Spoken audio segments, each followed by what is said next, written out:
Atmospheric chemistry is the branch of science in which the chemistry of the Earth is studied. The Earth constitutes 78% nitrogen, 21% oxygen, and 1% of other various gases. Most notably among the 1% are argon and carbon. Atmospheric chemistry has become increasingly important for scientists to understand because of the numerous interactions it has between the atmosphere and living organisms. Examples of problems which have been addressed by atmospheric chemistry include acid rain, ozone depletion, photochemical smog, greenhouse gases, and global warming.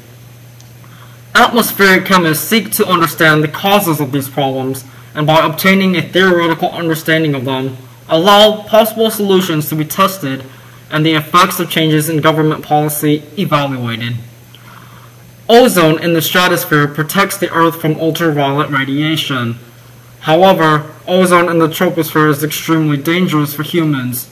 According to the EPA, ozone in the troposphere is a secondary pollutant formed by photochemical reactions of precursor gases and is not directly emitted from specific sources.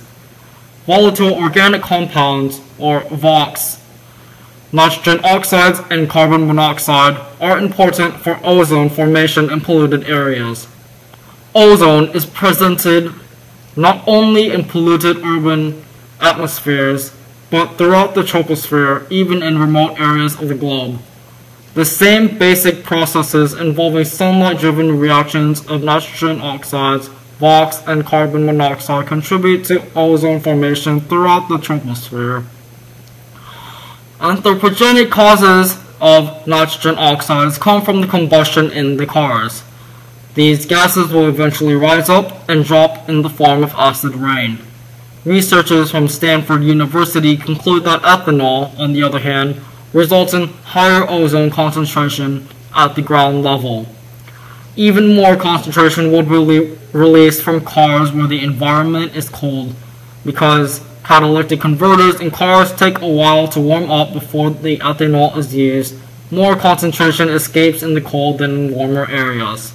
According to National Geographic, many studies have shown that trace gases and pollutants in the lowest level of our atmosphere break down naturally, thanks to molecules called hydroxyl radicals.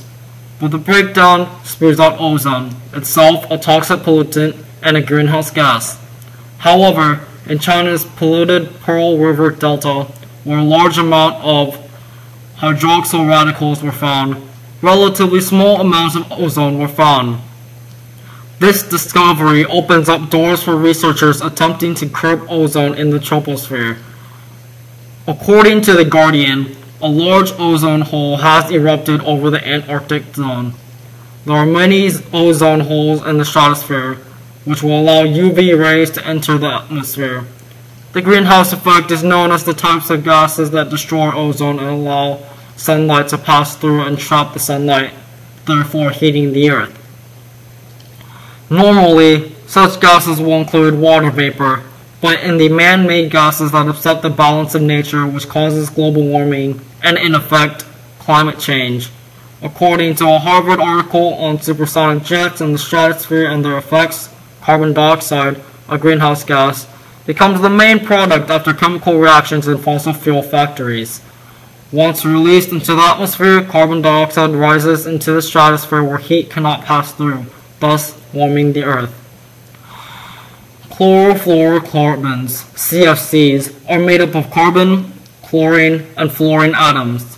These are released by refrigerants, solvents, and aerosols, in which the latter of the three, according to the Brooklyn National Laboratory, are strongly coupled with gas-phase chemistry in clouds, and these interactions may lead to possible changes in the oxidizing capacity of the atmosphere.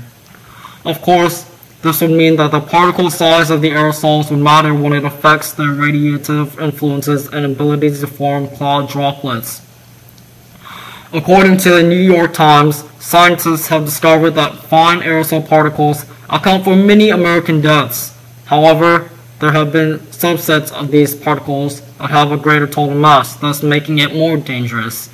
The chlorine atoms in the stratosphere break down ozone molecule, which comprises of 3 oxygen atoms. Chlorine breaks down ozone in the diatomic molecule O2. The destruction of ozone allows more ultraviolet radiation from the sun to reach the surface of the Earth. More ultraviolet radiation causes heat, which melts the Earth's glaciers and ice caps, causing oceans to rise. The ocean is the largest sink for carbon dioxide. When temperatures rise, the solubility of carbon dioxide becomes insoluble, which means carbon dioxide will be released as a gas into the atmosphere.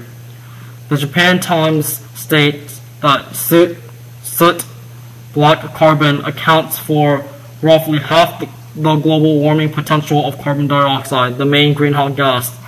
Black carbon absorbs sunlight, as do other greenhouse gases. This blanket effect warms the atmosphere.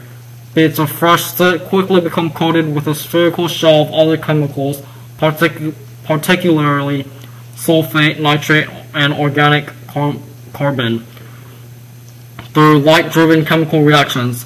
What it does is focus the light into the soot, thus enhancing and increasing warming.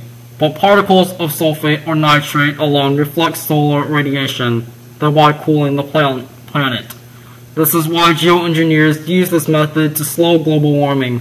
However, according to the Los Angeles Times, carbon dioxide is the main factor in global warming, raising the atmospheric concentration of carbon dioxide from its current 392 parts per million to almost 650 parts per million, which would be disastrous and will turn the Earth into a different place from the one human civilization grew up in.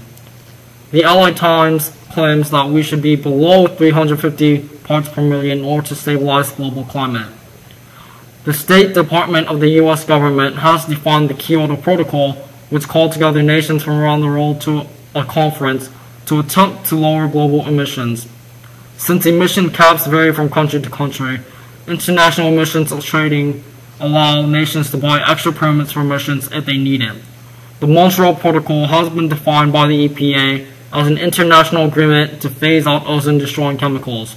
Although the Kyoto Protocol was not as successful as hoped, both the Kyoto and Montreal Protocol stand for the international community in regards to atmospheric chemistry.